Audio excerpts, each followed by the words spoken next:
Acompáñenme a limpiar mi licuadora.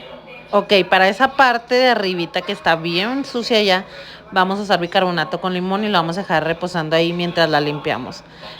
Primero es agua, esos cachitos son sote, y luego limón, vinagre y bicarbonato. Y esa esponjita es la mera buena porque es la que suelta el jaboncito también. Esa creo que es la de Scotch, ay, no sé cómo se llame la verdad, pero ahorita les pongo en los comentarios. Tallamos hasta que se quite todo. Miren, ya solamente limpiamos con agüita y un trapito y queda bien limpia, reluciendo. Miren qué bonita.